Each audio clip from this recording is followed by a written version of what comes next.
bi ñu ñëwee fi nga xamante ne moom mooy en commission technique dama leen wax ne que article 54 de la constitution ñun bu ñuy def recours pour wax ne que l'actuel président de l'Assemblée nationale il peut pas être président Assemblée nationale parce qu'il peut même pas être député pour être président Assemblée nationale le Conseil constitutionnel s'est déclaré incompétent. ma ne leen à partir de ce moment boo leen demee ba ne da ngeen di réviser constitution bi mais revoyez la formulation de cet article là ñu xool nan lañ koy waxee ba suba buñ ciy waxaat di xijaaxa du ci am.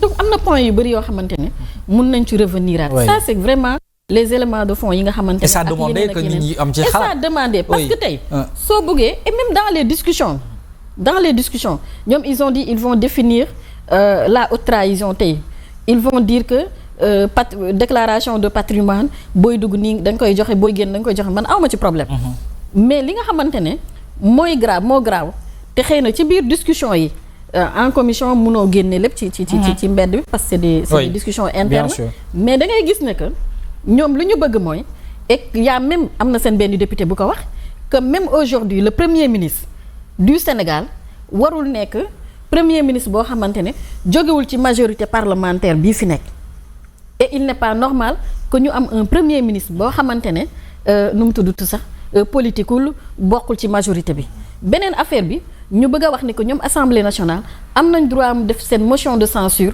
au gouvernement plusieurs fois léegi yow nga bëgg a jox sa bopp doole bëgg a jox sa bopp sañ-sañ ne mën nga def motion de censure nu mu la neexee ba pare bëgg a wax ne que président de la république amul droit tas assemblée dul benn yoon loolu ban jàngat lañ ci am ça veut dire que da ngay yokk sa bopp doole wàññi ki nga xam moom la askan wi fal doole lii nag su ma ciy revenir je ne le dis pas pour défendre Bassirou Diomaye Faye mais je le dis parce que tey démb kan la woon Macky Sall moo fi nekkoon barke démb Ablaye Wade la woon barkaati démb Abdou Diouf ba ci Senghor après Bassirou Diomaye keneen mooy ñëw donc ñun lii ñuy wax que muy man que muy opposition bi yépp li ñuy défendre on ne défend pas le président de la République mais on défend l'institution bien sûr c'est-à-dire l'institution mooy ki nga xam ne moom la Sénégalais yi fal moo war a rendre compte il est le gardien de la Constitution moom mooy le chef suprême des armées moom la ñu dénk li nga xam moom mooy la politique c'est lui qui définit la politique de la nation. Bien sûr. Donc loolu bu ñu ko défendrewul ku ñuy défendre donc ñoom lu ñu bëgg su fekkente ne dañu gëm ne que régime bii ñu nekk arrangé wu leen ils n'ont qu'à être courageux avec les gens ñu poser le débat carte sur table avec la société civile et les partis politiques et les mouvements politiques bu ñuy d'accord ci dara ñu d'accord ci bu ñu ci dul d'accord ñu d'accord ci. mais tëju ak sa 130 députés def sa planning wax ne étape par étape nga koy def. boo jàllalee lii et puis beneen affaire bi Mohamed. La loi là ñoom ils l'ont voté ils ont saisi le président de la République président tontu leen leneen oui mais par référendum laa koy approuvé. Bien sûr. Parce qu'il y a deux types d'approbation. mais amendement am yëpp dañ ko rejeté man loolu. amendement am yëpp ñu rejeté ko loolu moo ma jaaxal. amendement yu mu def yëpp ñu rejeté ko. léegi nag li nga xamante ne moom mooy par rapport à l'approbation tey ñoom voté nañ ko fii. waaw mais ñaari façon soit président moo leen mënoon wax ne que da leen koy delloo assemblée. mu ñëw ñu voté ko au 3/5. Oui. pour approuver ko. c'est-à-dire à l'Assemblée nationale wala par voie référendaire moom ci li ministre de la justice wax nee na par voie référendaire la leen wax ne ci lañ koy approuver seen xalaat waaw. mais ñoom ñoo gën a xam ne de la même manière décidé na par voie référendaire mais amul benn disposition constitutionnelle wala amul benn texte wala règle bu mën a tënk président de la République ne ko ci weer nga koy def wala ci at nga koy def bu ko neex la bu ko neexee fii ba 2100 kon koy li ñu doon def fii amul solo kon amul njariñ moo tax boo seetloo xam nga yow boo nekkee président assemblée nationale. waaw nga dugal sa loi ñu voté la ko ci majorité. sa 129 députés voté ko. loo war a def waroo kontaan.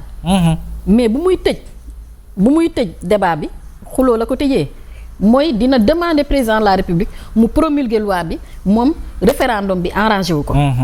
mais président de la république mënu ko promulguer. oui. donc loolu daal la ñu bëggoon gën a wax ci loolu. alors pour jeexal foofu évidemment est-ce que aujourd'hui d'accord nga ci le président dissoudre l'Assemblée nationale. mais bien sûr. d'accord nga ci. man je suis républicaine vraiment c'est pas parce que je milite pour le chamboulement des institutions du calendrier électoral wala je désordre. Non, loin de là. Moi au contraire je suis toujours pour qu'on établisse l'ordre ci lépp lu ñuy def mu am harmonie et puis qu'on se fixe les objectifs et puis que vraiment objectifs yooyu ku nekk nga liggéey pour ñu atteindre ko. Mais l'Assemblée nationale à l'état actuel man gëmuma ne amal na njëriñ askan wi.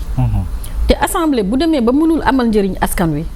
te assemblée bu demee ba tey lii xeeñ wala lii raam ci ñag bi la jëm c'est-à-dire bu ñu naree ba am ay confrontation entre les institutions je pense que tey président de la République am na droit mois de décembre mu tas assemblée nationale na ko dissoudre et puis comme l'avait dit ma sœur Anta Babacar même si au départ j'étais pas d'accord avec elle. waaw mais ñu rebattraat les cartes.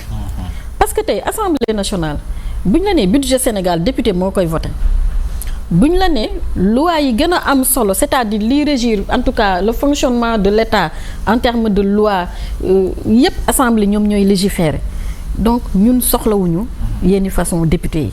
waxuma ni nag ñoom ñëpp a mel noonu très sincèrement parce que seen biir je connais vraiment ñoo xamante ne yar mi am nañ qualité bi ci seen bopp yi aussi vraiment ils savent quelque chose mais li état d'esprit bi dominé mooy violence bi coow li y a un monopole qui est là lii mooy ordre bi ñëpp ci loolu la ñu war a topp te je pense que assemblée bu demee ba mënatul amal askan wi njëriñ askan wi nga xam moo ñu fa fal mieux vaut ñu tas ko ku ne nga dem sa yoon c'est très important ñu rebattraat les cartes yi ñu xoolaat ku ne nga demaat ñu xoolaat très bien alors balaa ñuy génn assemblée di wax leneen DOB bi itam démb def nañu ko mu doon lu am solo itam ci la ñuy clôturer session bi waaye débat d'orientation budgétaire bi gis nañu nga def ci ay plaidoyer yu am solo ci teewaayu ministre Cheikh Diba est-ce que mën nga ci dikkaat.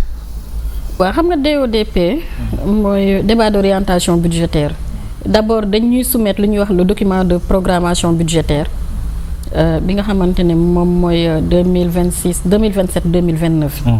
mooy planification bi nga xam moom la état di def. pour toutes les actions les investissements yu mu war a réaliser en termes de ressources internes ressources externes dons yeeg yépp ak yan ministère ñoo ko war a porter ak yan mooy les secteurs prioritaires.